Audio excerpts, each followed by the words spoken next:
In this video, I'm going to show you some cool products that have come across my desk in the past few months. Some of it I bought for myself, some was sent for free by various brands. Of course, brands send YouTuber stuff all the time, hoping that their products show up in videos like this one. And I know what you're thinking, this guy's only making this video so brands keep sending him free stuff. Come on, let's just get into it. By the way, this is a long video. I thought about doing two parts, but I'm just gonna make one long video. There will be timestamps below if you want to jump to a certain section. Let's start with EDC and accessories. Fort Belvedere is a menswear and accessory brand created by the guys behind the popular YouTube channel and website, Gentleman's Gazette. The founder, Raphael, is a good friend of mine. We've known each other for many years now. Until recently, though, I had only tried Fort Belvedere's neckties. So Raphael sent over a care package with some of their newer offerings, including this watch case. This is made from full-grain bullhide leather sourced from England and prepared in a century-old Italian tannery. The leather is lightly waxed, so it makes it easier to buff out any nicks or scratches. It's very soft, and I like that you can still see the grained texture. It doesn't look like it's painted. This is the antique mahogany color with a blue suede lining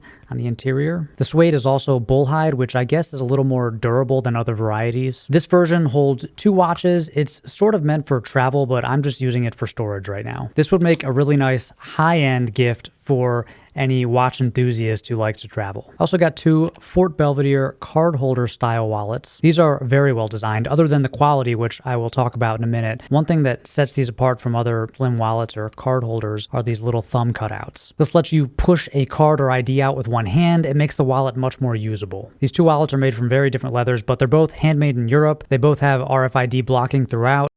Edge construction, which you rarely see. Usually edges are painted or burnished, and they both have this viscose lining inside for durability and ease of use. This black Americana leather is smooth. It's going to patina more easily. The taupe Togo leather has a pebbled texture that's going to resist scratches. I can't decide which one I like more, but they're both really nice. I could go on, but Gentleman's Gazette made a whole video about these wallets, so if you really want to nerd out on all the little details, go check that out. Fort Belvedere tray. So last up from Fort Belvedere, this small horn catch-all tray. It's perfect to hold my watch, wedding band, and bracelet, all of which I take off before heading to the gym. It definitely adds a touch of sophistication to my bathroom, but you could use this inside a walk-in closet or even just inside your front door. I love a good catch-all tray, and I like the size of this one. It's the perfect size for jewelry. Akeeni wallet. So this is the last wallet I'll show you in this video. It's similar to the Fort Belvedere wallets in that it's designed for people who don't want a thick, bulky wallet, but Akeeni tries to solve this problem in a completely different way. So this is a metal wallet. I've tried other metal wallets in the past, including the popular Ridge wallet, but I've never really liked those because it was hard to get my cards in and out, and that's sort of the whole point of a wallet. So I didn't expect to like this XSTO wallet from Akeeni, but to my surprise, it became my daily carry for a few months. It's just so easy to use. You keep your important cards in the front, and then there's this divider plate. You can keep your cash behind there if you want to keep a few folded bills. Lesser used cards can go behind this back plate. If you want to try a metal wallet, I think you should check this one out before you try the more traditional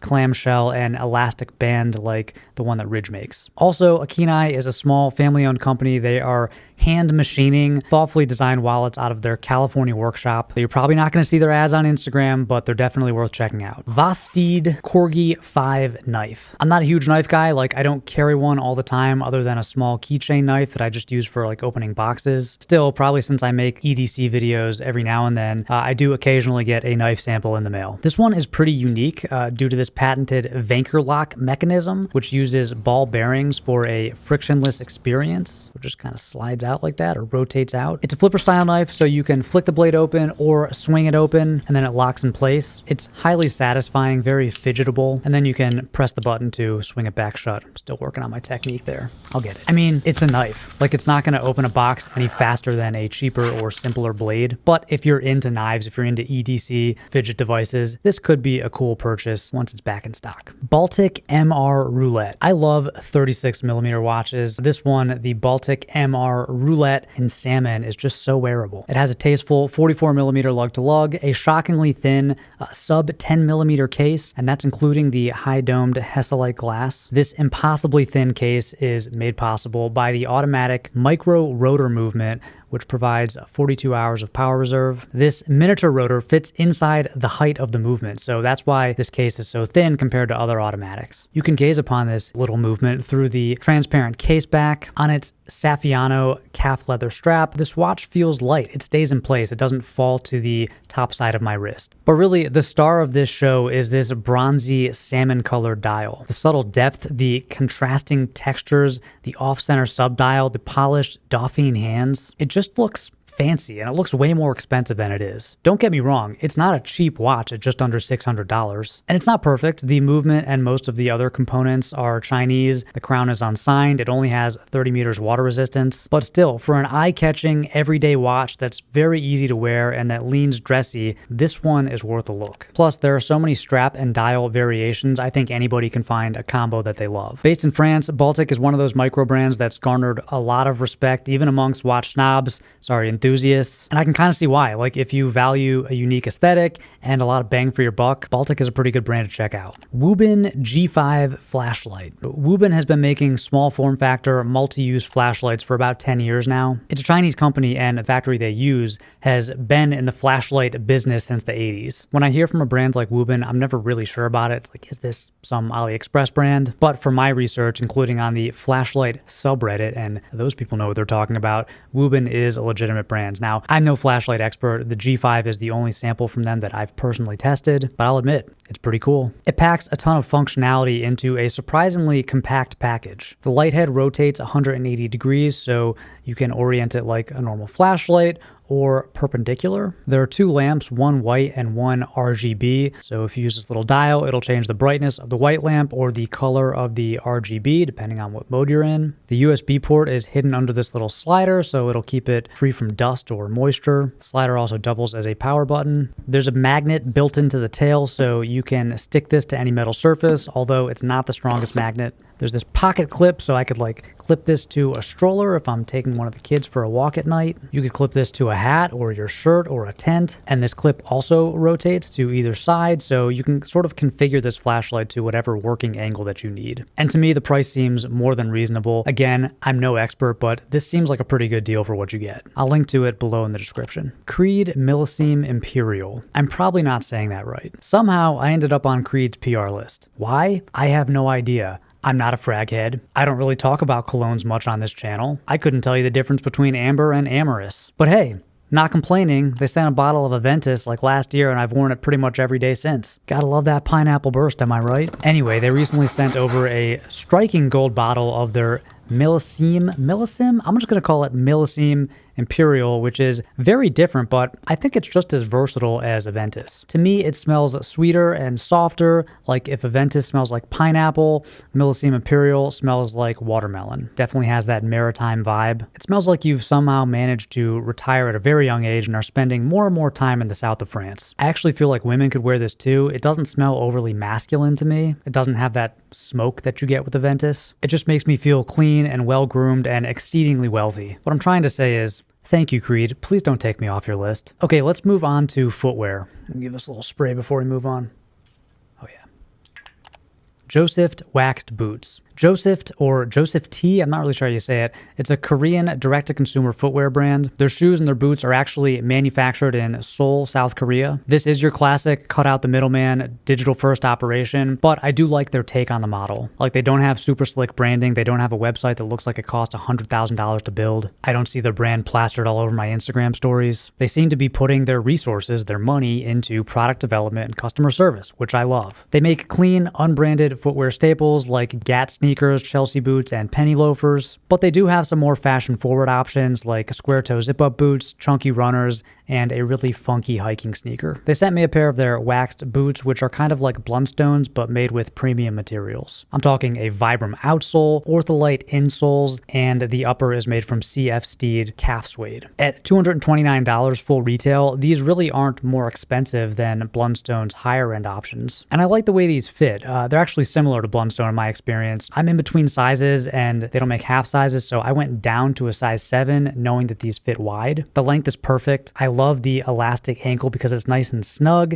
You know, these don't have laces, so on any kind of boot that has this elastic side panel, I prefer a snug fit, especially out of the box. The Vibram outsole feels grippy and it's soft enough. There's plenty of vertical space in the toe box. The width is okay for my feet. I tried on my brother-in-law's Blundstones a few months ago, and they've kind of been on my to-buy list, so now that I have these, I'll probably just wear these, but I won't really be able to test drive them properly until this fall and winter. You know, Josepht is a lesser-known brand, but I think they deserve a spot on your radar. Asics 1130s. So for the past 2 years or so, I've been on this never-ending quest to find comfortable, everyday shoes that don't look hideous. I've had success with Brooks and New Balance, but I've been wanting to try Asics for a while. I got lucky and found this pair of 1130s on sale for just $80 in my size at some random sneaker store in the mall. The cream color was right up my alley, so I grabbed them. Now, these don't feel as durable or supportive as, say, the New Balance 990 V6, but they're still great for somebody like me, an overpronator who needs some arch support built in. Also, I like the way they look. I think even more than the 990s. They're less of a running shoe than like my Brooks, but they're a bit lower profile than the 990s. Plus $80 on sale. I mean, you can't get a New Balance made in USA sneaker for less than $200. You know, Brooks are $150 plus. Bottom line, these definitely won't be my last pair of Asics. I definitely want to try more models from their sports style collection in the future. And of course, I will update you periodically on my footwear journey. Speaking of sneakers,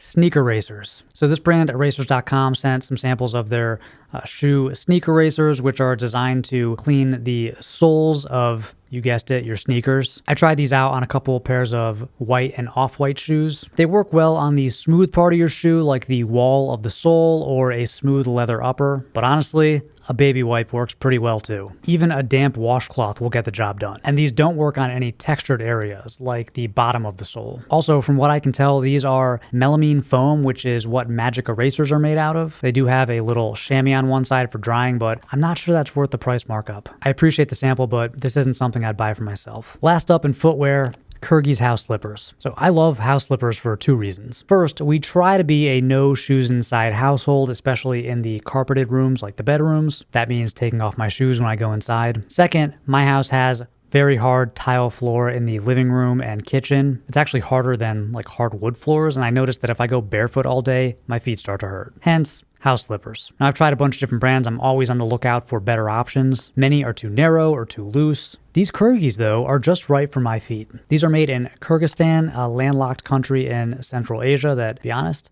I wasn't aware of. They sent two versions. The low-back wool felt slippers have a molded leather sole that provides a bit of orthotic support. So they're not quite like barefoot slippers with a thin, flat sole. They do have a little bit of support built in. They also have room for orthotic inserts if you need that. Of course, Kyrgies makes other models like these Tengries. So these are harder to put on because you kind of have to pull them over your ankle, but once you put them on, they're very secure. They're not going to slip off. Your foot's not going to move around. I think Kyrgies in general runs a little bit big compared to other slipper brands. I had to size down from a 40 to a 39. I love the colors. The oatmeal color of the low backs are nice. It's a bit warmer than gray, but it'll hide dirt better than like pure white. I also love this rich green color of the Tengries. They both have a roomier, wider toe box than other popular slipper brands that I've tried, but they still stay on my feet. I'll link to both of these below in the description.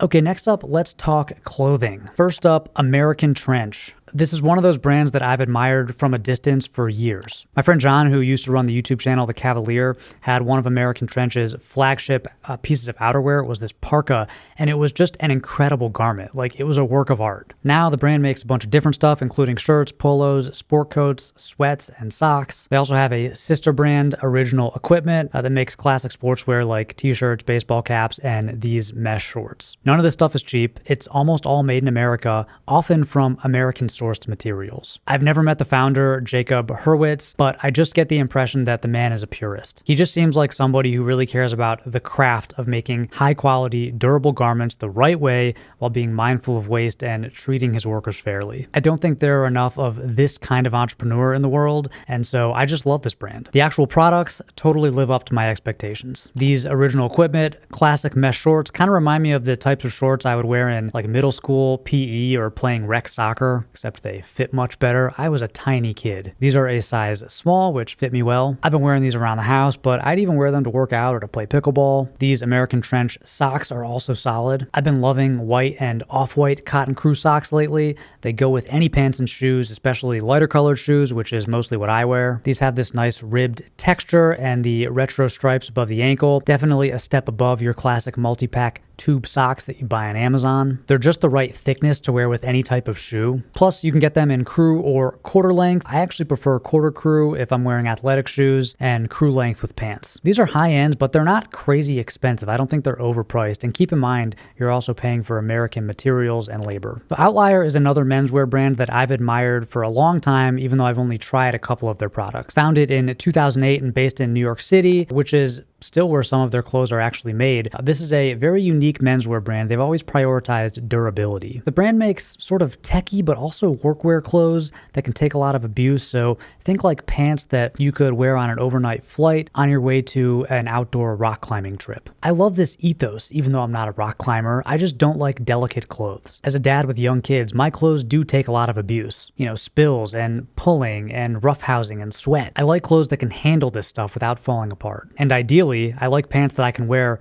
a few days in a row without having to wash them. All that to say, I've admired Outlier for a long time and I was excited to try out some new samples. So they said a bunch of stuff. Let's run through it really quick. First, the new dungarees size 29. These have a straight leg, a higher waist, which I love. They fit well. They feel comfortable at a 29 waist, which is my normal size. They come with a 32-inch inseam, so I have them cuffed here. I might get them hemmed. The fabric is a heavier, stain and water resistant nylon poly blend with just enough stretch. It's sort of a matte finish, rough and textured outside, but it's really soft on the inside where it touches your skin. I really like these pants and I could see myself wearing them a lot. Future Corps 28. So the new dungarees are a jeans alternative. The Future Core are like chinos. They'd be perfect for somebody who bikes to a business casual office. Size 28 is wearable, but snug. I could probably go with 29 and wear a belt. The fabric is lighter and has more stretch than the dungarees. The cut isn't baggy, but it is straight. Now keep in mind, I have very thin legs, so these are going to look a bit slimmer on most average size guys. These really do look like chinos. They don't have that swishy tech pant sheen to them. I'm going to get these hemmed because it's a lighter weight fabric and it doesn't hold a cuff very well. New Way 7.5s in size 28. So unlike regular chino shorts, these are made from UPF 50 quick drying fabric. It's a nylon elastane blend made in Sweden. You could comfortably go hiking or even swimming in these. They have a unique paracord drawstring. They have mesh pockets that are designed to not fill up with water. And they have lots of other thoughtful little details. The 7.5-inch length is just right for most guys.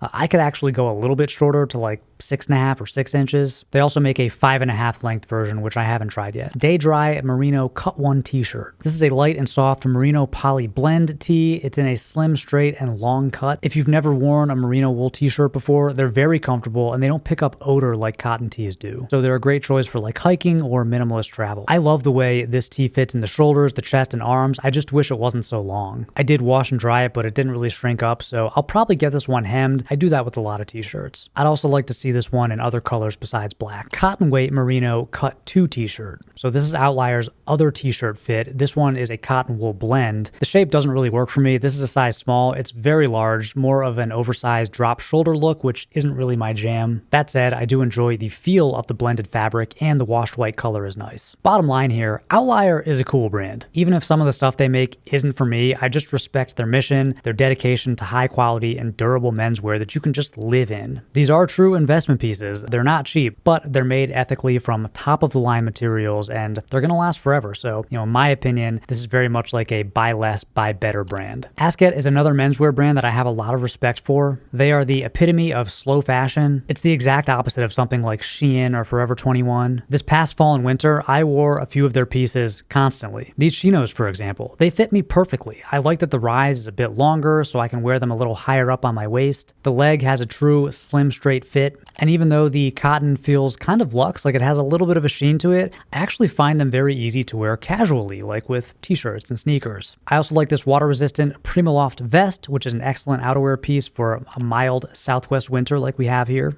And by the way, ASKET sells all of their tops in 3 different lengths: short, regular, or tall. So it's a great brand for shorter or taller than average guys who struggle to find pieces that fit off the rack. Jack Archer. Years ago, I remember trying my first performance chinos from Lululemon. It was their commission pants. I was hooked. You know, why wouldn't you choose moisture-resistant, stretchy chinos with hidden pockets over your classic cotton twill option? For a long time, I only wore tech pants, but over the last couple of years, I've sort of gravitated back toward more traditional legwear. Tech pants have started to feel a bit too swishy, too shiny. It sometimes felt like a mismatch if I was wearing a cotton sweater and a wax jacket. Sure, I still like 2% stretch. I'm not a psychopath. And I still think performance pants have their place. Like, they're really good for long days of travel or hiking or doing yard work. Me, I probably wouldn't wear them to the office. Anyway, I was still happy to try some samples from Jack Archer. It's a brand that I wasn't aware of before they reached out. Their flagship Jet Setter pants have a regular fit. The slim looked a little too slim on their model, so I'm glad that I went with regular, but if you want slim, they make that too. This is a more comfortable and contemporary look, even on my skinny little chicken legs. I think it's kind of a nice middle-of-the-road fit. These definitely are tech pants. You know, if you look at the fabric composition, it's a wrinkle-free, stain-repellent Japanese poly twill. It's designed to stretch, but then kind of go back to its original shape. And it has all these little travel-friendly details like zippers on both back pockets. Again, I'm not going to replace my cotton chinos or my jeans with these pants, but they do have a place in my wardrobe, and I think that Jack Archer has an excellent take on the performance pant. They're just comfortable, and I think a lot of that is due to the slightly higher rise, which is hard to find in this kind of legwear. I also tried their underwear, which honestly is class leading. You know, I've tried most premium underwear brands. I'm a tough customer. These are insanely comfortable. The waistband is one of the best I've ever felt. You don't feel the flat seams at all. The legs don't ride up. These are giving my Tommy Johns a run for their money. Links to everything below. King and Fifth baseball cap. I've never really liked wearing hats. Even baseball caps have always just felt awkward on me for some reason. Part of it is because most hats are one size fits all. So even if you can adjust the tightness, the shape of the crown, and the size of the brim were just never quite right for me. This brand, King and Fifth, has been trying to solve this problem since 2009. They make high quality hats in different sizes, and they're really committed to helping customers find that perfect fit. They make a bunch of different styles. I chose this performance trucker cap. It is a low crown snapback with a firm front panel and a mesh back. It has a Drytech interior sweatband, so it's great for working out, or in my case, simply existing during an Arizona summer. And I'm not sure if it's the structured front panel or the low crown or the overall sizing, but this hat really does look okay on me. It's definitely better than any other baseball cap I've tried. My wife, who's aware of my headwear woes, comments every time I wear it. So I think King and Fifth has accomplished their mission of making a better fitting, high quality baseball cap. If I were to buy another hat, I would definitely go to them. Check them out. Okay, let's move on to the next category, tech. So in my last desk setup video, I kind of poo-pooed the mechanical keyboard, specifically the one that I had bought a couple years ago from Keychron. Awkward timing, but they reached out right after I published that video. Still not sure if they saw it, and they offered to send me one of their new Q1 HE keyboards for consideration.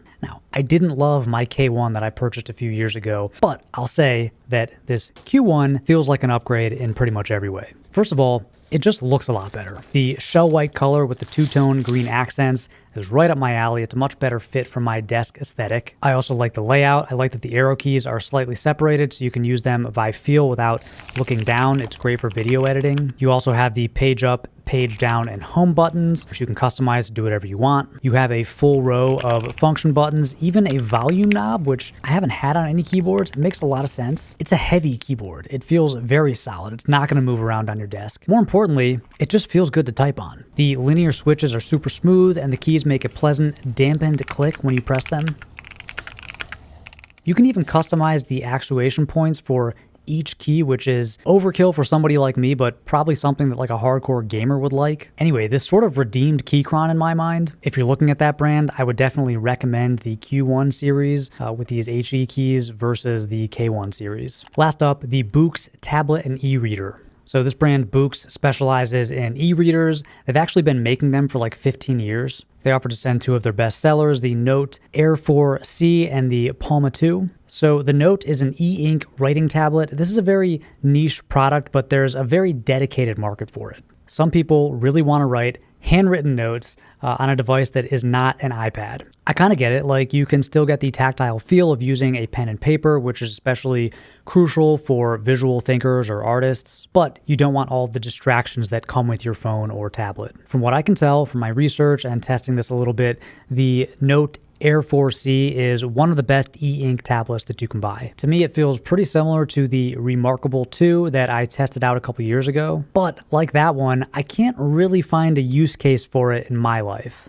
Maybe if I was in school and taking notes every day, maybe if I was really into bullet journaling. I'll admit that writing things out by hand is more comfortable than typing, and I think it actually helps me remember things more. But when I'm writing, which is usually writing a video script like this one, I'm typically just typing them into Apple Notes. It's just kind of faster. I have been using the Palma 2 as basically a Kindle. It's nice because I don't really want to look at my phone in bed. I don't want to be distracted. And this does other things, but I really only use the Kindle app, so it's kind of just like an e-reader for me. It does have a little bit of a backlight, which you can customize, so I can use it at night in a dark bedroom, but it's not as bright as my phone. I often read until I'm tired enough to fall asleep, so this is a good device for me. Then again, it costs like twice as much as a Kindle, and since I'm not using any of its other functionality, a Kindle probably makes more sense. If you do want something that can play music and listen to podcasts that you can take notes on, do some typing, you can even do voice memos, and I guess this has a camera too, yeah, this might be for you. Like if you want some of the functionality of your phone, but without all of the bad distractions, and you don't actually want to make phone calls, this could work. Anyway, thank you Boox for the samples, and I will link to both of these below in a pinned comment. Okay, that's it for today. Hope you enjoyed the video. Maybe you got some ideas for some products or brands that you want to try out, or in some cases, avoid. If you have any requests for brands or products or categories that I should explore, please leave them down in the comments section. Thank you for always watching, and until next time.